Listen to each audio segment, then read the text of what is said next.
সাইয়েদনা আবু বকর যখন খলিফা, তোমার রাষ্ট্র পরিচালনার একটা সিস্টেম ছিল, দরবারে অসহায় নারীদের লিস্ট থাকত। স্বেচ্ছায় কেউ খেদমত করতে চাইলে ওই লিস্ট ধরে চলে যেত গোপনে, কারণ এটা অনেক সওয়াবের কাজ। নবী আলাইহিস সালাম বলেছেন, যারা ইতিম আর বিধবার দায়িত্ব নিবে ওই ব্যক্তি আর আমি নবী জান্নাতে পাশাপাশি থাকব। এটা তো এই সমাজের একটা কুৎসিত চেহারা, যে এই সমাজের বহু মানুষ এমন আছে অন্য বিধবার দায়িত্ব নিবে থাকবে কথা, নিজের আপন বিধবা মায়েরই তো খবর লয়। আছে কি নাই? ওর মতো অসভ্য জগতে নেই। একদিন হযরত ওমর আসছেন, কেন কোন বিধবার খেদমত করবেন, চিন্তা করেন আখিরাতের ফিকির কিভাবে ঢুকছে। ওমর কত বড় মানুষ, আসছেন বুড়ির কাম করবেন। নাম তালাশ করে করে সব দেখেন বোর্ড, একটা নাম পাইছেন খালি।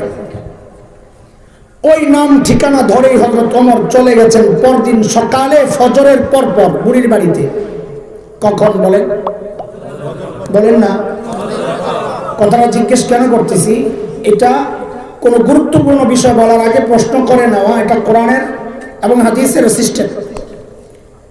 হযরত মুআজ রাদিয়াল্লাহু আনহু নবী আলাইহিস সালামের বাহনের পেছনে, আরবিতে বলে রদিফ, হুন্ডার পিছনে থাকে না, তো ও ঘোড়ার পেছনে একজন থাকে।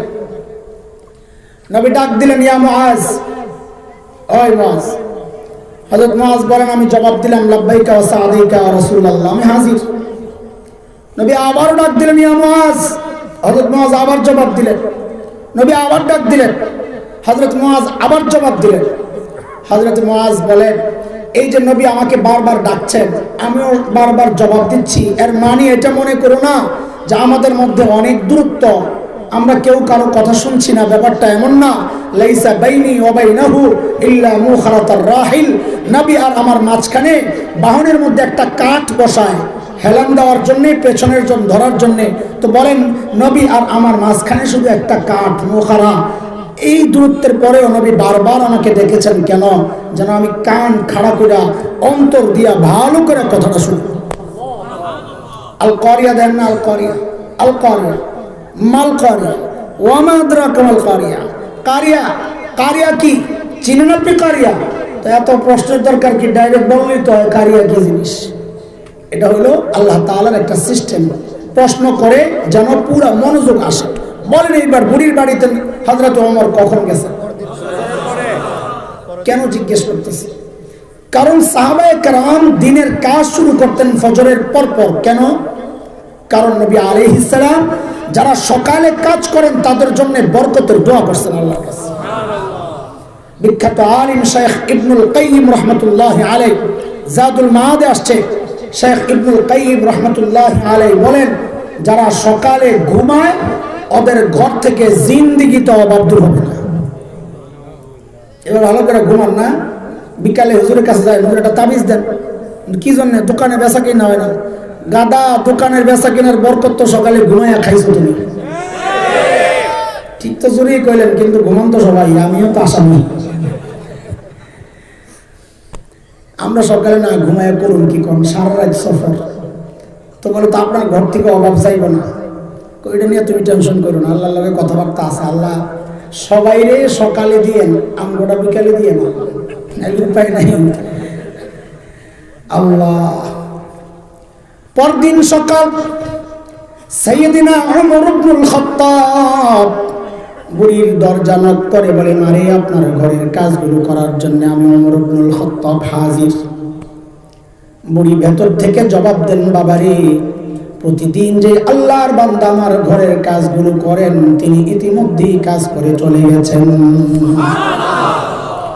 ফজরের পরে যায় কাজ পায় নাই, তো কাজটা হয়েছে কখন?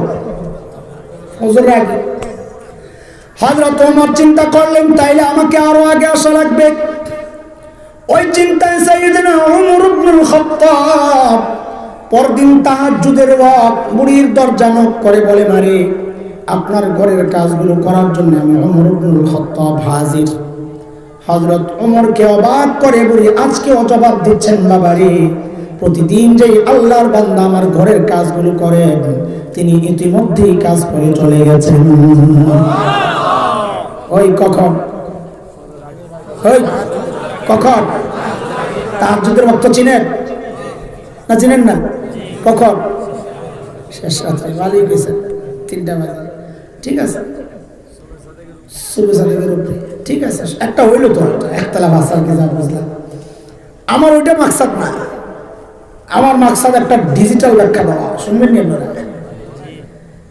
এই যুগের পোলাপাইন ফেসবুক আর ইউটিউব বন্ধ করে যখন ঘুমাইতে যায়, ওগুলো তাহাজ্জুদের ওয়াক্ত। রাতে যারা চুরি করতো, ওই বেটাকে মার্কেট বড় খারাপ। যেই ঘরে চুরি করতে যায়, দরজা জানালার সিপা দিয়ে যখন ভিতরে দেখে যে কোন না কোন আল্লাহর বান্দা আসমানের দিকে মনোযোগ দিয়ে শুয়ে দিচ্ছে, গজব আসবে না? কোন গজব তো এই জন্যই আসে। এইবার যায় হযরত ওমরের টনক নড়ছে, কিরে এত রাতে কে কাজ করতে আসে? আমার কাজের দরকার নাই, আগে বুজুর্গ ভাই করা লাগবে, খেয়ে আল্লাহ বান্দা। পরদিন ইশার নামাজের পর সাইয়েদনা ওমর ইবনুল খাত্তাব বুড়ির দরজার সামনে এক ঝোপের আড়ালে চুপচাপ বসে আছেন। দেখবেন এত রাতে কে কাজ করার জন্য আসে। গভীর রাত, হযরত ওমর লক্ষ্য করলেন এক আল্লাহর বান্দা পা টিপে টিপে বুড়ির বাড়ির দিকে আগাচ্ছে। হযরত ওমর রেডি, আয়ান দিহি কেডা। যেই না কাছে আসছে, লাফ দিয়া দাঁড়াইছেন। হয় কেমনি বাপরে, ওমরের যে আওয়াজ, রাতও গভীর, মানুষটাও একা। এমন সিচুয়েশনে যদি আমি পড়তাম, সাথে সাথে কাপড় নষ্ট করে ফেলতাম। কিন্তু হযরত ওমরের আওয়াজে ওই ব্যক্তি ভয় পাবেন থাক দূরের কথা, উল্টা হযরত ওমর যাকে দেখছেন নিজেই চমকায়া গেছেন। দেখেন ইনি আর কেউ না, খলিফাতুল মুসলিমিন আবু বকর সিদ্দিক রাদিয়াল্লাহু।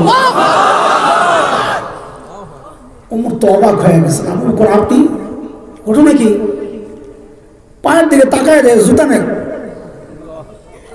আবু বকরকে ওমর বড় মহব্বত করতেন, এমনি লাইগা থাকতেন কিন্তু দুজনে। লাগা মানে কি আবার চেয়ারম্যানের লাগা না, কার চেয়ে আমলকে বেশি করতে পারে, প্রতিযোগিতা। কিন্তু মহব্বত করত। কি ব্যাপার দোস্ত, জুতা কই? এটা তো বাংলাদেশের মসৃণ মাটি না, সেখানে পাথরের টুকরা, কাঁটা ফুটা হবে যাবে, বহুত কিছু। জুতা কই? আহারে সাইয়েদনা আবু বকর কি জবাব দেন, ওমর জুতা বলে আওয়াজ হয়, মানুষ যায় না যায়, আমি তো কেবল আমার মালিককে জানাইতে চাই। আই ইখলাস কারি। আমরা আমল করে ডাইনে বামে তাকাই, কেউ দেখলো কিনা, না দেখা পর্যন্ত তো শান্তিই লাগে না। হ্যাঁ, ঠিক আছে বুঝলাম। ওমর, আবু বকর আপনি আসছেন কেন ভাই?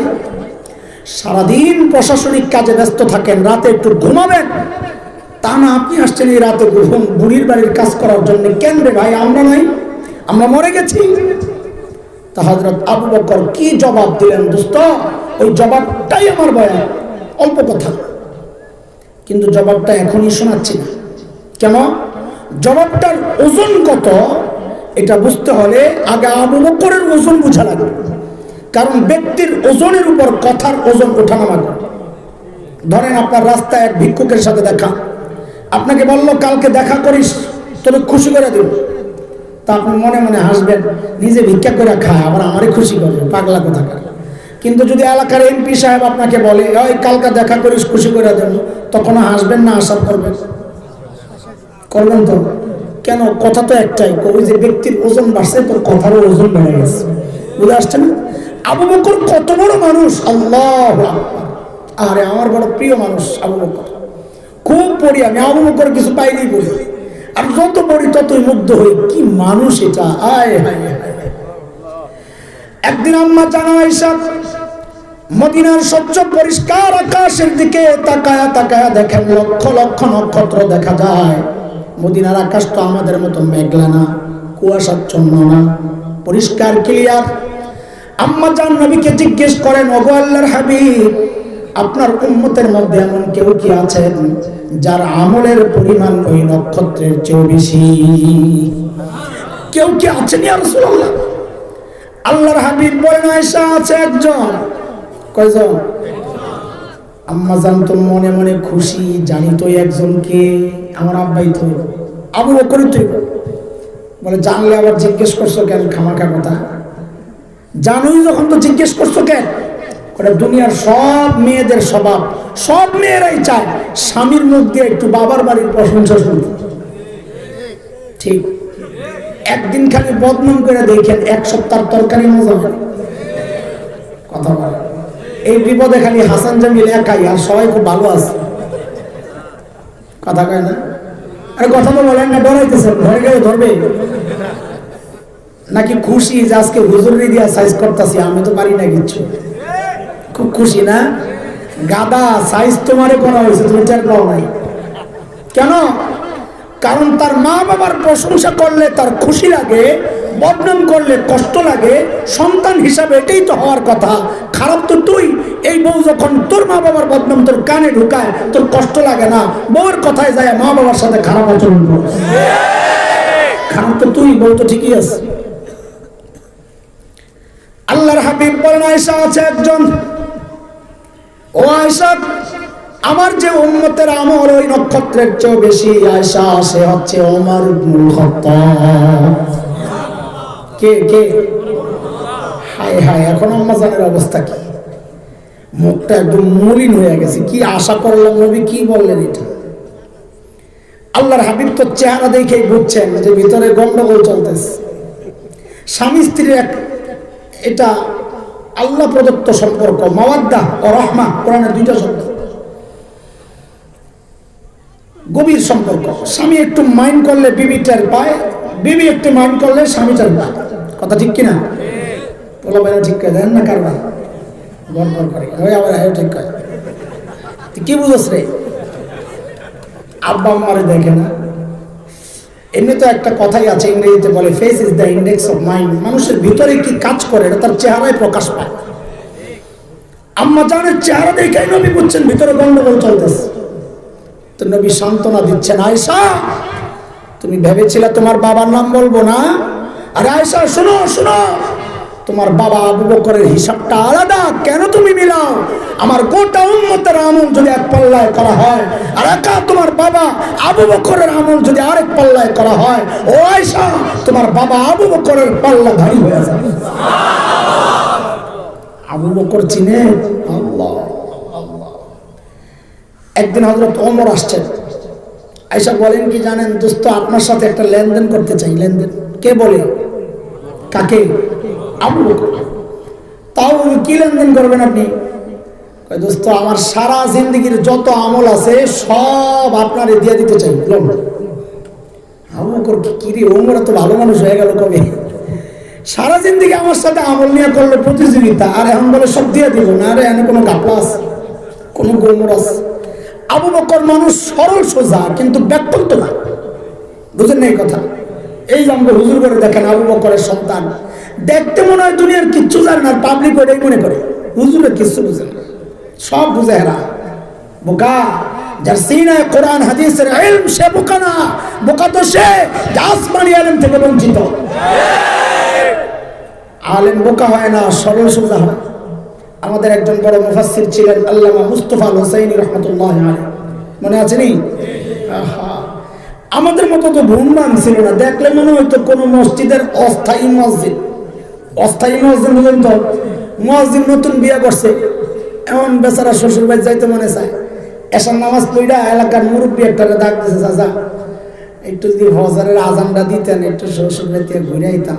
চাচা কয়, যান, আমারও তো এককালে এরকম জীবন আছিল, যান। ওই যে ফজরের আজান দেওয়া মসজিদ, এটার নাম দিয়েছি আমি অস্থায়ী মসজিদ। আমাদের মুস্তাফা আল হুসাইনি রহমতুল্লাহ আলাইহি দেখতে এমনই দেখা যেত। তো হুজুর মাহফিল শেষে এক জায়গায় বসছেন খাইতে। মাহফিলে খাওয়ায় নাই, এটা আপনারা বুঝবেন না, আমরা বক্তারা আর ভুক্তভোগী। মাহফিলের আগে যত টানাটানি থাকে, মাহফিলের পরে আর খোঁজখবর থাকে না। জি কোষ মানে আবার খাওয়ান ছাড়া আমি বিদায় করেছিলাম, জি কর, আমি উদাহরণ দিয়ে না কিছু, সমস্যা নেই, আমার বাসা কাছে আছে। তো মুস্তাফা আল হুসাইনি রহমতুল্লাহি আলাইহি খাইতে বসছেন। খাওয়া দাওয়া শেষ, সুন্নত তরিকায় চেটে চেটে খাচ্ছেন। একটা হাড্ডি ছিল, ওই হাড্ডিটা বসে বসে চাবাইতেছে। পাশের টেবিলে এক ভদ্রলোক বসে বসে চা খায়। কি খায়? দুনিয়া এমন বহু পাবলিক আছে, দাড়িওয়ালা টুপিওয়ালা দেখলে চুলকানি শুরু হয়, আসেনি? ওই বেটা ওই ক্যাটাগরির। এই যে দেখছে হুজুর হাড্ডি চাবাইতেছে, মনে মনে করে হুজুর তোমার সাইজ করার একটা মোক্ষম সুযোগ পাইছি। চায়ের কাপটা হাতি নিয়ে হুজুরের টেবিলের সামনে দাঁড়ায়, স্যার এক্সকিউজ মি। হুজুর ইয়েস বলেন। আচ্ছা হুজুর একটা কথা জিজ্ঞেস করতে চাই। করেন না। আচ্ছা হুজুর আপনার এলাকায় কুত্তায় কি খায়? বদমাইশ হুজুর, হুজুরে হাড্ডি খাইতেছে না, বদমাইশ হুজুরে বুঝুন তো কি করতে চাইছে। আপনার এলাকায় কুত্তায় কি খায়? এমন করছে ব্যাককল হুজুরে প্রশ্ন করলে কানতে কানতে মনে হয় বেহুশ হয়ে যায়। হুজুর যে মহাপণ্ডিত তাই তো জানে না। হুজুরে যখন এই কথা জিজ্ঞেস করছে আপনার এলাকায় কুত্তায় কি খায়, হুজুরের অর্ধেকে তাকায় না, হাড্ডি চাবায় আর পায় আমার এলাকায় কুত্তায় চা খায়।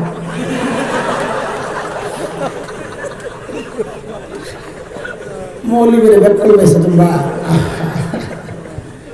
কাসেম নানতুবি রহমাতুল্লাহি আলাইহি কত বড় মানুষ, আল্লাহু আকবার। দারুল দেওবন্দের প্রতিষ্ঠাতাদের একজন। গোটা হিন্দুস্তান ব্রিটিশ বিরোধী আন্দোলন, স্বাধীনতা আন্দোলনের অন্যতম সিপাহ সালার, যার আঙ্গুলের ইশারায় হিন্দু মুসলমান সব উঠে বসে, এত বড় মানুষ। দেওবন্দ মাদ্রাসার মূল যে দেয়াল, এর পাশে লাগোয়া একটা ছোট্ট মসজিদ আছে, ছাত্তা মসজিদ। হযরত ওই মসজিদে থাকতেন। ইংরেজরা টের পায় চারদিক থেকে ঘেরাও করছে, হযরতকে ধরবে। হযরত ভিতরেই আছে, এটা গেঞ্জি পরা, লুঙ্গি পরা, মসজিদ ঝাড়ু দেয়। আর আমাদের আকাবিরা কত সাদা সিধা জিন্দেগি ছিল, মসজিদ ঝাড়ু দেয়। ইংরেজরা ভিতরে ঢুকছে, ঢুকে হুজুরের দেখা এরা মনে করছে মসজিদের খাদেম টাদেম হইব আর কি। কারণ এক ধারণা ছিল এত বড় নেতা, পেটটা তো কমপক্ষে দম লাগে হুজুরের মতো হবে না, এক ধারণা এমন ছিল আর কি। তো যা জিজ্ঞেস করতেছে, কাসেম নানু তুমি কাহা? কাকে জিজ্ঞেস করতেছে? কাসেম নানু তুমি কি জিজ্ঞেস করতেছে? কাসেম নানু তুমি কাহা? কাসেম নানু তুমি বলছেন ভালো বিপাকে। যদি বলেন নাই হুম, আমি কাসেম নানু, তো গ্রেফতার হয়। আর যদি বলেন পাতা নেই, আমি জানি না, তো মিথ্যা হয়। কিন্তু মৌলবী কি হয় না রে, বোকা হয় না। এটা আগে মাথায় হেডলাইন মনে রাখিস। কাসেম নানু তুমি কি করছেন? যে জিজ্ঞেস করছে কাসেম নানু তুমি কাহা, হুজুর যেখানে দাঁড়ায় ছিলেন ওখান থেকে সইরা এই জায়গায় আছে। তা আগের জায়গাটা ফাঁকা হয়েছে না? এখন আছে কেউ? আগে কে ছিল? হুজুর ছিল। এমন একটা ভাব লইছেন যে বুঝতে একটু দেরি হয়েছে। হ্যাঁ কি আবার কাসেম নানু তুমি? ও আচ্ছা, ও তো আমি হাতে, উনি তো একটু আগে এখানে ছিল। ইংরেজরা মনে করছে একটু আগে এখানে ছিল, এখন বুঝি পালাই গেছে। আর মৌলবী কি হয় না? আবু বকরও কি ছিলেন না? সরল সোজা ছিল।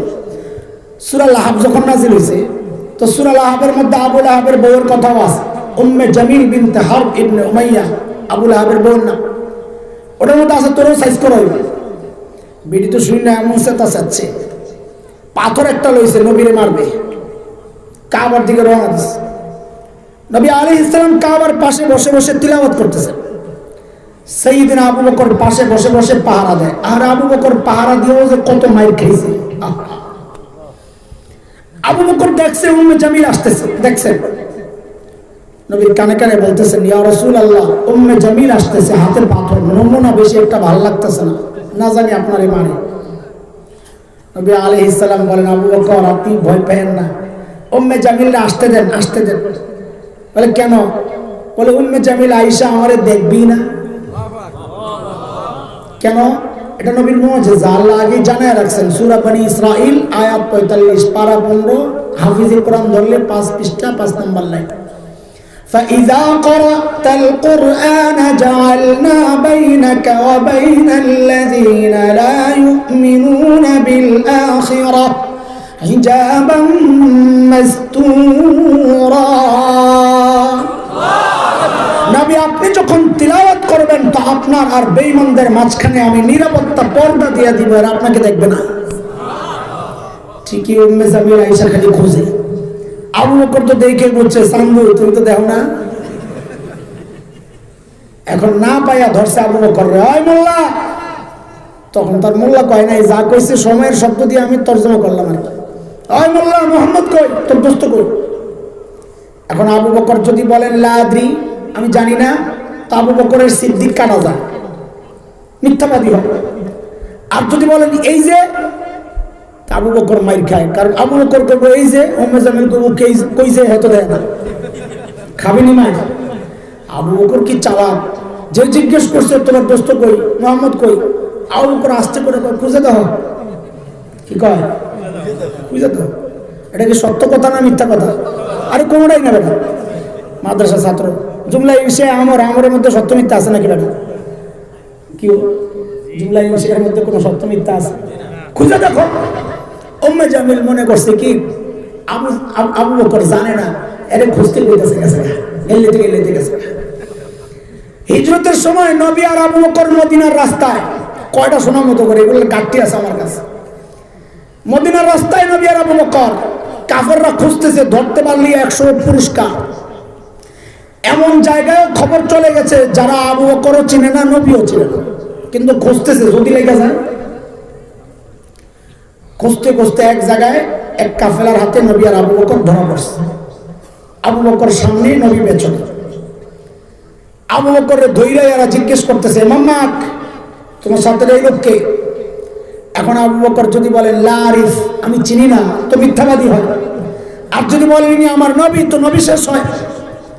আবু বকর বড় চালাক, কি বলেন তোমার সাথে এই লোককে? তো আবু বকর আস্তে করে জবাব দেন কি, হাজার রাজুল ইয়াহদিনি, এই লোকটা আমারে রাস্তা দেখায়। কি করেন আপনারা তো এখন বুঝেন নাই। পাবলিক মনে করছে কি আবু বকর রাস্তা চিনে না, নবী পেছন থেকে খালি কয় ডাইনে বামে সোজা, ডাইনে বামে সোজা। কিন্তু আবু বকরের মতলব ওইটা না, আবু বকরের মতলব আরেকটা, হাজার রাজুল ইয়াহদিনি ইলাল জান্নাহ, এই লোকটা আমারে জান্নাতের রাস্তা দেখায়। আবু বকর কি ছিলেন, চালাক না বোকা? সাইয়েদনা ওমর যখন বললেন আবু বকর আমার সারা জিন্দেগির আমল আপনাকে দিতে চাই, আবু বকর আস্তে করে বললেন, ওমর বুঝলাম, কিন্তু একটু বলেন না আমার কি দেওয়া লাগবে? আবু বকর বেশি কিছু চাই না, বলে কমটাই কি বলেন? কো আবু বকর, ওই যে হিজরতের সময় নবীর সাথে 3 দিন যে সাউর গুহায় লুকায়া ছিলেন, আবু বকর ওই 3 দিন আমারে দিয়ে দেন, আমি সারা জিন্দেগির আমল আপনাকে দিয়ে দেব। কয়দিন? মাত্র কয়দিন? আচ্ছা বলেন তো, 3 দিনে আবু বকর এমন কি আমল করছে যে ওমরের সারা জিন্দেগির আমলের পরিবর্তে ওমর ওটা নিতে চায়? নিশ্চয়ই কোনো গোমর আছে। হ্যাঁ, সাইয়েদনা ওমর কি বুঝলেন গোমর, যে ভিতরে কি আছে একটু শোনা দরকার নেই আপনাকে? হাতে টাইম আছে তো নাকি? আমি তো সারা রাত লয়ে গেছি, আপনাকে অবস্থা কি কম মাইছি না? আমি মরে যাব শেষে। শোন, চলেন একটু সাউর গুহায় যাই। কোন গুহা? না সুর? কি বলবেন? ওই যে শুদ্ধ উচ্চারণ, শুদ্ধ জানা, সব কিছু আমাদের শুদ্ধ হইতে হবে। সাউর মফতুহ সা, সুর মশুর, আসলে কি সাউর জবর। আবু বকর আর নবী গুহার ভেতরে। আচ্ছা গুহার ভেতরে পরে যান, আগে গুহার মুখটা একটু বন্ধ করি, চলেন। দেখি আপনাকে ওয়াজের পরীক্ষা হবে, ওয়াজ মনে রাখেননি না ভুলে যান। দেখি গুহার মুখে জানি কে কে বাসা বানাইছিল কত? ওয়াজ মনে আছে। আরেকটা প্রশ্ন করি, ওটার উত্তর দিতে পারলে পুরস্কার ভাইয়ের পক্ষ থেকে। ভাই দিবেন না ইনশাল্লাহ? রাজি? দিবে পুরস্কার। কত কবুতরে ডিম পারছে কয়টা? 2টা। আর কোনো মত আসেনি? একটাও না। 2 মত পাওয়া গেল। আর কোনো মতামত? 4টা। মাশাআল্লাহ, এটা ভালো জাতের কবুতর। এখন আমরা হুজুররা মনে মনে চিন্তা করতেছে, কিরে এটারে ভালো জানতাম, এমন দিই নবীর সাথে সংশ্লিষ্ট একটা গল্প নিয়ে তামাশা করতেছে। হ্যাঁ ওস্তাদ জি, আমি তামাশাই করতেছি। কেন? কারণ মুহাদ্দিসরা বলেছেন কবুতরের গল্পটা পুরাই জাল, বানোয়াট, মিথ্যা কথা। কবুতরই নাই, আমরা বৈশা বৈশা ডিম বলি। কারবারটা দেখেন তো। আপনাদের দোষ নাই, এই দোষ আমাদের। আমরাই আপনাদেরকে এগুলো শোনাইছি। যা মনে চাই বইলা বইলে আপনাকে খুশি রাখছি, মোটা মোটা বান্ডিল লয়ে বাড়িতে গেছি। মাকড়সার জালের ব্যাপারটাও দুর্বল, এবং ভালোই দুর্বল। আমি কয়দিন আগে দুর্বল দেখে আবার চেক করছি, দেখি যে খুব জয়ীফ জিদ্দা। কিন্তু যেহেতু কারো ফজিলত বর্ণনা, মর্যাদা বর্ণনার ক্ষেত্রে দুর্বল বর্ণনা আনা যায়, সেজন্য বলতেছি, না বলতাম না। বলেই নিলাম দুর্বল, খেয়ানত করবো না আপনাদের সাথে। আচ্ছা একটু বলেন আমাকে, আল্লাহ যদি চাইতেন গুহার মুখটাকে পাথর দিয়া বন্ধ করে এমন ভাবে করে দিতেন যেন কাফেররা এসে বুঝতে না পারে এখানে একটা গুহা আছে, এইরকম প্যাকেট কইরা গুহার ভেতরটাকে জান্নাতের টুকরা বানায় দিতে পারতেন কি পারতেন?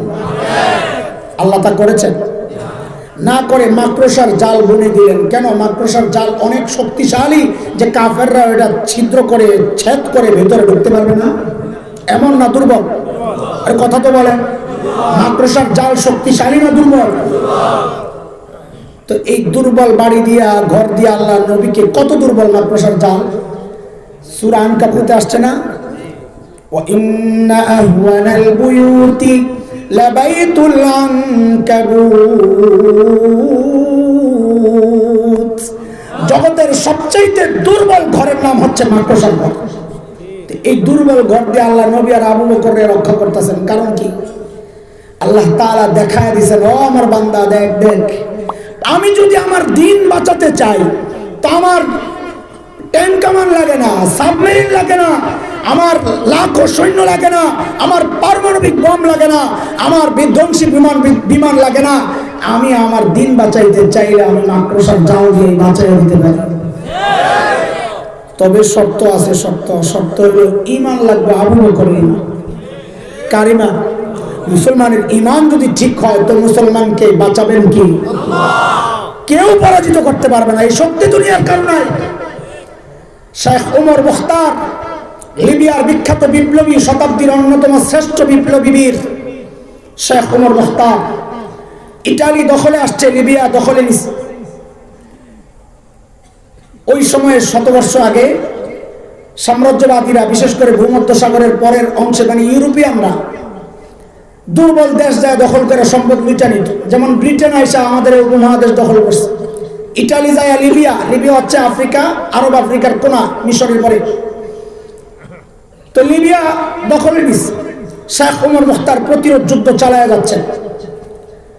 একজন এসে বলল, হযরত এই এলাকায় আর থাকা যাবে না। বলে কেন?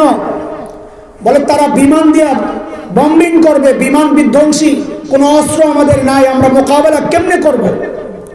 তো শেখ ওমর মুখতার এক আজীব ঈমান দীপ্ত জবাব দিয়েছেন, পাল্টা প্রশ্ন করে, আজীব প্রশ্ন। শেখ ওমর মুখতার জিজ্ঞেস করে, আচ্ছা বলো তো ওদের বোমারু বিমানগুলা কি অনেক শক্তিশালী? তো বলে হ্যাঁ অনেক শক্তিশালী। তো জিজ্ঞেস করেন কত শক্তিশালী বলো তো?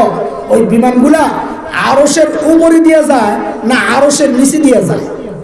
কার কি বলেন আপনি? কোথায় আরশ, কোথায় সাত আসমান, কোথায় মহাশূন্য, এর কত নিচে দিয়ে বিমানগুলা যায়? তো শেখ ওমর মুখতার বলেন, ধুরো তাইলে ডরাইয়া লাগছে। যদি আরশের উপর দিয়ে যেত তাইলে আমি ভয় পেতাম যে আমাকে রক্ষা করবেন যে আরশের মালিক। যদি আমার মালিকের উপর বম একটা পড়ে তা আমারে কে বাঁচাবেন? আমার মালিক ঠিক, তো আমার কোনো টেনশন নেই। দোস্ত, তিনি মূলত সূরা তাওবার শেষ আয়াতের তরজমা শোনাইছেন, যে আয়াতের মাধ্যমে আল্লাহ সুবহানাহু ওয়া তাআলা প্রিয় হাবিব সাল্লাল্লাহু আলাইহি ওয়াসাল্লামকে সান্ত্বনা দিয়েছেন এই বলে, ফাইন তাওয়াল্লাউ ফাকুল হাসবিয়াল্লাহ লা ইলাহা ইল্লাহু আলাইহি তাওয়াক্কালত ওয়া হুয়া রাব্বুল আরশিল আযীম।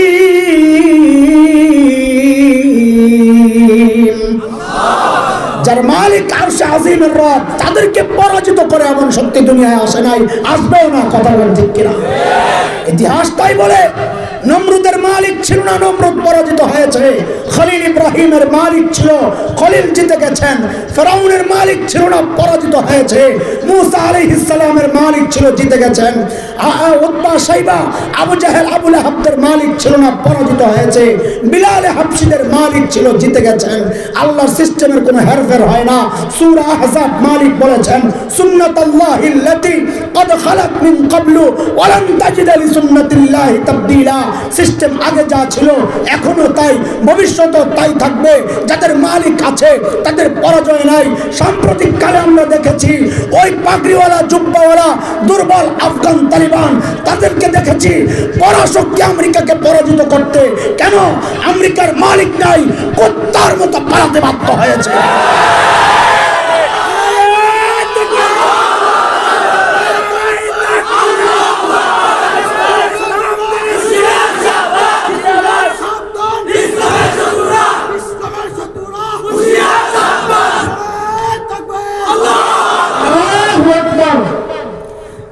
সাইয়েদনা আবু বকরের কোলে নবীর মাথা, ঘুমাইতেছেন নবী। ঘুম থেকে উঠে দেখেন আবু বকরের চেহারার মধ্যে চিন্তার ছাপ। ওই আবু বকরের চিন্তা কার জন্য? নিজের জন্য না নবীর জন্য? আরে আবু বকর কি চিন্তা করবেন? আবু বকরের ছোট্ট মেয়ে হযরত আসমার কথা শোনা। ছোট্ট মেয়ে, হিজরতের সময় নবী আর আবু বকর যখন সাউর গুহা, সাউর গুহা কত উঁচা জানেন? হেরা গুহা, হেরা গুহা যেখানে ওহী আসছে, আমি ওই উপরে উঠছি, গুহায় ঢুকছি। আরো যখন হ্যাংলা পাতলা ছিলাম, কয়েকবার সাউর গুহায় ওঠার নিয়ত করে গেছি পাহাড়ের কাছে। উপরের দিকে তাকায় যখন দেখি শীর্ষের মানুষগুলাকে সাদা পিঁপড়ার লাইনের মতো দেওয়া যায়, আমি বলছি আমার পক্ষে সম্ভব না। আরে এখন তো পাথর কাইটা কাইটা, পাহাড় কাইটা কাইটা সিঁড়ি তৈরি করা হয়েছে, তখন তো সিঁড়িও ছিল না। ওই সময়ে হযরত আসমা প্রতিদিন বকরি চড়ানোর বাহানা করে কোসাই করে করে নবী আর বাবাকে খাবার দিয়ে আসতেন। এই জন্য নবী আদর করে হযরত আসমাকে ডাকতেন কুরসাওয়ালি, জাতুন নেতা কুরসাওয়ালি। একদিন নবী লক্ষ্য করলেন হযরত আসমার কপাল ফাইটা রক্ত পড়তেছে। নবী জিজ্ঞেস করলেন, আসমা কোথায় ব্যথা পাইছো? হযরত আসমা বলেন, ইয়া রাসূলুল্লাহ, আসার সময় আবু জাহেলের হাতে পড়ছিলাম, আবু জাহেল আমাকে ধরছে। ওই আসমা, তোর বাবা আর নবী কই আছে ক, নাইলে মেরালাম। আমি আবু জাহেলের কইছি, আবু জাহেল আমি জানি, মিথ্যা বলবো না, আমি জানি, কিন্তু বলবো না নবী আর বাবা কোথায় আছে। ইয়া রাসূলুল্লাহ, এই কথা বলার সাথে সাথে আবু জাহেল আমাকে এমন এক থাপ্পড় মারছে, আমি ছিটকে যায় পাশের পাথরে বইরা আমার কপাল ফাইটা রক্ত বের হয়ে গেছে। আমি সোজা হইয়া দাঁড়াইছি। আবু জাহেল আইসা গলার টিপা ধরছে। ওই আসমা, এখনই বল তোর নবী কই আছে, নাহলে তোরে মেরে ফেলবো। ইয়া রাসূলুল্লাহ, আমি আবু জাহেলকে জানাই দিছি, মারেন মারেন, কিন্তু শুনে রাখেন আমি আমাকে আপনার হাওয়ালা করতে পারবো, কিন্তু আমার নবীকে আপনার হাওয়ালা করবো না। ওই ছোট্ট বাচ্চার যদি এই অনুভূতি হয়, তো বাবা আবু বকরের অবস্থা কি? চিন্তা কার জন্য? আল্লাহর হাবিব জিজ্ঞেস করেন, আবু বকর এত চিন্তা কেন আপনার? তা আবু বকর গুহার মুখের দিকে দেখায়, ইয়া রাসূলুল্লাহ দেখেন এরা হাঁটাহাঁটি করতেছে। লাউ আন্না আহাদাহুম ইয়ানজুরু ইলা কাদামাই, গুহার মুখের দিকে তাকানোর দরকার নাই, যদি নিজেদের পায়ের দিকেও তাকায় তাও তো আমাদেরকে দেখে ফেলবে। তো আল্লাহর হাবিব সান্ত্বনা দিচ্ছেন, আবু বকর আপনি ভেবেছেন কি? হ্যাঁ, আপনি ভেবেছেন কি গুহার ভেতরে খালি আমি আর আপনি, আর আমাদের সাথে বুঝি আর কেউ নাই?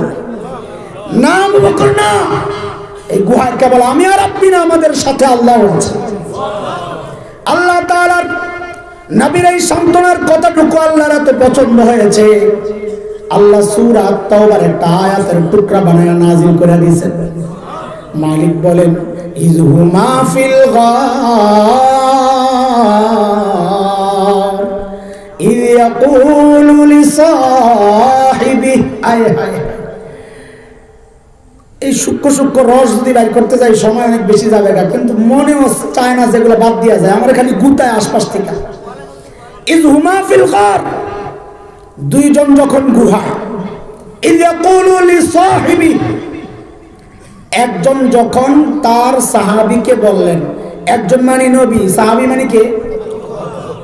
আমাদের বড়রা এখানে আইসা খুব জজবায় উঠে গেছে, দেখছো দেখছো কারবার দেখছো, আবু বকরের অবস্থা দেখছো। আবু বকর যে নবীর সাহাবী, এটা আল্লাহ কোরআনে স্বীকৃতি দিয়ে দিয়েছেন। ইযহুমা ফিল গার ইয ইয়াকুলু লিসাহিবিহি, কিন্তু ওমরের গোমর কিন্তু এই জায়গায় না, ওমরের গোমর সামনে। নবী বললেন, লা তাহজান ইন্নাল্লাহা মা'ানা, আবু বকর আপনি ঘাবড়ায়েন না, আল্লাহ আমাদের সাথে আছেন। আল্লাহ আমাদের সাথে মানি, এই যে দেখেন সাথে মানি, এই যে সাথে। ওমর কয় সারছে এই এক কথায় তো আবু বকর আমাদের চেয়ে বহু দূর চলে গেছে, ধরা ছোঁয়ার বাইরে। কেন ওমরের চিন্তা, আমার সম্পর্কে নবীর মূল্যায়ন কি, আমাকে নবী কিভাবে মূল্যায়ন করেছেন, নবীর সাথে আমার সম্পর্কের লেভেলটা কি। তো নবী ওমর সম্পর্কে বলেছেন, লাউ কানা বাদি নবিয়্যুন লাকানা ওমর, আমার পরে যদি কেউ নবী হতো ওমর হতো। কে হতো বলেন তো? এই হাদিস কি প্রমাণ করে মর্যাদা বেশি কার, ওমরের না আবু বকরের? ওমরের। আবু বকর হলে তো নবী বলতেন, আমার পরে কেউ নবী হলে আবু বকর হতো। নবী যা বলছেন। সর্বপ্রথম আমি যখন সরে বেঁকে বলি না, তো এই হাদিস শুই না আমার মাথা খালি ঘুরে, কিরে এটা কি? আমরা তো জানি মর্যাদা বেশি আবু বকরের, কিন্তু হাদিস তো প্রমাণ করে মর্যাদা বেশি ওমরের। বহুদিন পর্যন্ত এই প্রশ্ন আমার মাথা খালি কিলবিল করছে। হাকিমুল উম্মতের এক লেখায় জবাব পেয়ে গেছি, মালফুজাতে আসছে এই জবাব। বলে না, এই হাদিসও প্রমাণ করে মর্যাদা ওমরের না আবু বকরেরই বেশি। কেন? নবী বলেন ওমরও ওই গোমর বুঝছে, আমরা বুঝি নাই। ওমর, আমার পরে যদি কেউ নবী হতো তো আপনি হতেন। মানে কি? ওমর, আপনার সাথে আমার সম্পর্কের লেভেল হচ্ছে বাদিয়তের, আগে আর পরে। আমি আগে, আপনি পরে। ওমরকে আমারে কইলেন আপনি আগে আর আমি পরে, আপনার সাথে আমার সম্পর্কের লেভেল হলো বাদিয়তের।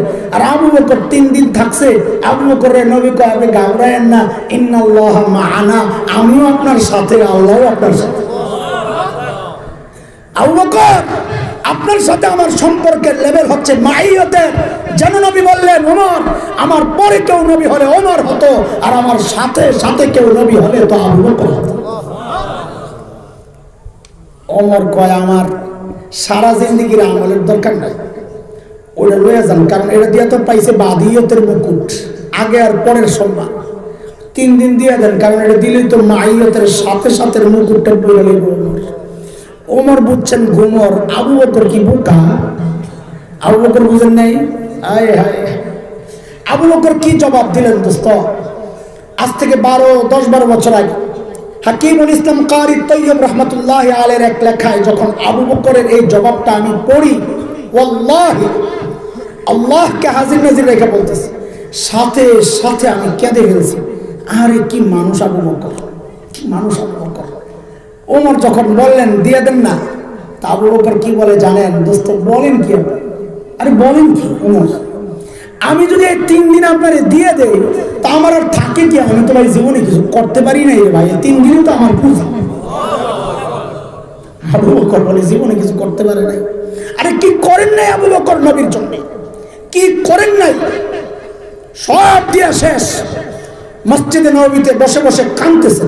ও আল্লাহ এক সাহাবীকে দিয়ে তো আবু বকর কি কয়ে কাঁদে, যায় দে আবু বকর কইতাছে, ও আল্লাহ, আপনি নবীর আপনার হাবিবের দিলের মধ্যে এটা ঢুকায়া দেন। হাবিব, আবু বকরের কাছে আপনি কিছু চাইেন না, আবু বকর কাছে চাইেন না, চাইলে আবু বকর লজ্জা পায় দিতে। কেন? তখন আপনার হাত যায় নিচে, আবু বকরটা যায় উপরে, আবু বকর লজ্জা পায়। আপনি চাইেন না, আবু বকরের মালকে আপনি নিজের মাল মনে করে যখন যা দরকার খরচ করে। আবু বকর কাঁদতেছে, কি করেন না আবু বকর? হিজরতের সময় নবী যা খালি দরজায় টোকা মারছেন, সাথে দরজাটা খুলে গেছে। নবী বলে, আবু বকর আপনি ঘুমান নাই? বলে, ইয়া রাসূলুল্লাহ, ওই যে 6 মাস আগে বলেছিলেন আবু বকর বের হওয়া লাগতে পারে, ও আল্লাহর হাবিব, সেই দিন থেকে আজ পর্যন্ত এই দরজাটারে বালিশ বানাইয়া দাঁড়ায়া ঘুমাইছি। ওই আবু বকর কয় জীবনে কিছু করি না, এটা আমার পুঁজি। আর আমরা ভাবি কত কিছু করছি, জান্নাত মনে হয় আল্লাহ কয়েকটা রেডি করে রাখছে। চলেন এইভাবে আবু বকরের মর্যাদার বিষয়গুলো শোনাইতে থাকলে আমার কাছে এত পুঁজি আছে এই বিষয়ে, সারা রাত চলে যাবে, দরকার নাই। চলেন আমরা ওই যে বুড়ির বাড়ির সামনে আবার ফেরত যাই, মনে আছে নি? হযরত ওমর বললেন, আবু বকর, এই গভীর রাতে আপনি কেন আসছেন রে ভাই? বলেছিলাম জবাবটা খুব সিম্পল, আমি আপনি দিলে এটার এত মূল্য ছিল না, কিন্তু জবাবটা যেহেতু আবু বকরের, এই জন্য মূল্য অনেক। কারণ আবু বকর মানুষ ওসা অনেক বেশি উপরের, কাজে জবাবটাও অনেক বেশি ওজনের। কথা ঠিক আছে? আবু বকর কি কয় জানেন? হ্যাঁ ওমর, এই কাজগুলো বাইরে আপনারে দিলেও পারতাম, আপনাদেরকে দিলেও পারতাম, কত দিলেন না কেন? বাইরে আমি কি আমার আখেরাত কামাই করব না? আপনারাই কামাইবেন, আমার দরকার নাই। কোথায় আবু বকরের চিন্তা আখেরাত কামাইয়ের? কোথায় আমরা? হযরত ওমর কত বড় মানুষ। হ্যাঁ, এক হাদিস তো শুনাইলাম, নবী বলেছেন আমার পরে নবী হলে ওমর হতো, এটা কম মর্যাদা না। এক হাদিসে নবী বলেছেন ওমরু ফিল জান্নাহ, ওমর জান্নাতি। আমি আপনি হকের উপর চললে কি বলা হয়? লোকটা হকপন্থী। অথচ ওমর সম্পর্কে নবী বলেছেন উল্টা কথা, দারাল হাক্কু হাইসু দারা, ওমর যেদিকে যায় হক তার পেছনে পেছনে যায়।